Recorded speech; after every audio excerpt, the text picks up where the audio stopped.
আসসালামু আলাইকুম, ওয়েলকাম করছি রিয়াসাদ আজিম। ভিন্ন ধর্ম মতাদর্শের যারা শুনছেন সবার প্রতি আন্তরিক কৃতজ্ঞতা। জিম্বাবুয়ে ম্যাজিক চলমান, এই ম্যাজিকে শেষ পর্যন্ত আসলে কোন পর্যায়ে যায় চলমান টি-20 বিশ্বকাপ, have no idea.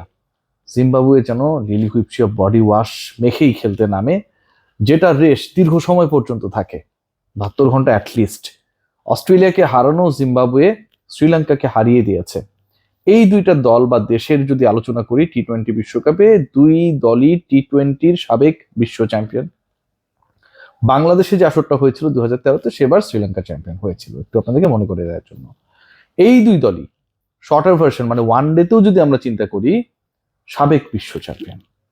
96-তে Sri Lanka যেবার champion হলো অস্ট্রেলিয়াকে হারিয়ে।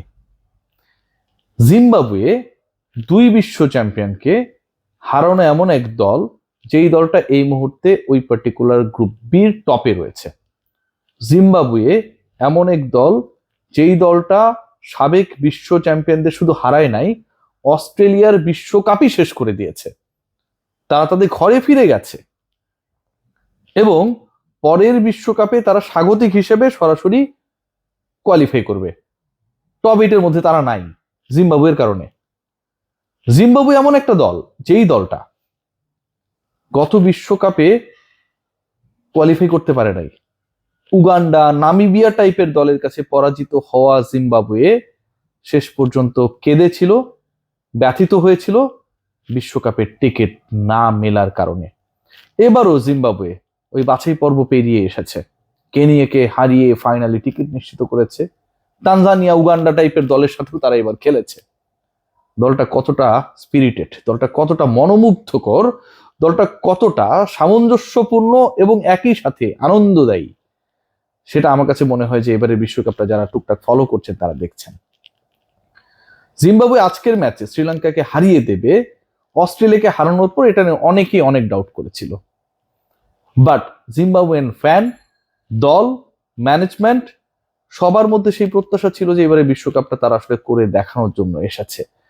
এমন একটা কাজ করেছে যে এই ম্যাচের আগেই টপ 8 তাদের নিশ্চিত হয়েছে, পরের বিশ্বকাপে সরাসরি খেলাটা তাদের নিশ্চিত হয়েছে এবং শ্রীলঙ্কাকে হারিয়ে জিম্বাবুয়ে যেন তাদের ক্রিকেটের নতুন দিনের পথ চলাকে শুধু ইন্ডিকেট করছে না, বাংলাদেশকেও মনে করিয়ে দিচ্ছে তোমরা থাকলেও হয়তো অনেক কিছু হতে পারতো এবারের বিশ্বকাপে। যাদের নিয়ে কেউ কোনো এক্সপেক্ট করে না, সেই দলগুলোর যথেষ্ট সুযোগ রয়েছে। আজকের ম্যাচটার কথাই দেখুন, যে 179 রান করতে হবে জিততে হলে। সেই ম্যাচটায় জিম্বাবুয়ে কি ধরনের প্রেসারে পড়েছিল। 179 লঙ্কার মাটিতে, পুরো সাপোর্ট তাদের এগেনস্টে, অস্ট্রেলিয়াকে হারানোর পর শ্রীলঙ্কাকে হারাতে পারবে তারা, সেই ঘোষণাটা দেওয়ার পর শ্রীলঙ্কান দর্শকদের একটা যেন বিশাল একটা মাইটি সিচুয়েশন ক্রিয়েট হয়েছিল যে ঠিক আছে, জিম্বাবুয়েদের আমরা দেখিয়ে দিব। 15-20 জন জিম্বাবুয়ান দর্শকের বাইরে আমরা কাউকে পাই নাই। সেই জিম্বাবুয়ে পুরো জিম্বাবুয়েকে, পুরো পৃথিবীর মানুষকে যারা ক্রিকেটটা ফলো করে হাসিয়েছে, নাচিয়েছে, রোমাঞ্চিত করেছে, তাদের ওই টার্গেট 6 উইকেট হাতে রেখে টপকে গিয়ে শেষ ওভারে প্রথম বলে ছক্কা যখন হলো, তখন আসলে এই ম্যাচের বাকি কোনো কিছুই ছিল না। এবং তার আগ পর্যন্ত যে ঘটনাটা ঘটেছে যেন একদম পাল্লা দিয়ে শ্রীলঙ্কাকে বুঝিয়ে দিয়েছে যে আমরা তোমাদের থেকে কোনো অংশে কম না। পাওয়ার প্লের কথাই ভাবুন না কেন, লঙ্কানরা করেছিল 61 এক উইকেটে, জিম্বাবুয়ে তুলেছে বিনা উইকেটে 55।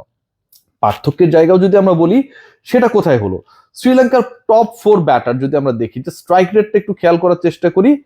প্রথমে পাথুম নিশাঙ্কা ব্যাট করেছেন, তিনি নাম্বার 1, নাম্বার 2-তে পেরেরা, তারপরে কুশাল মেন্ডিস এবং রাতনায়েকে।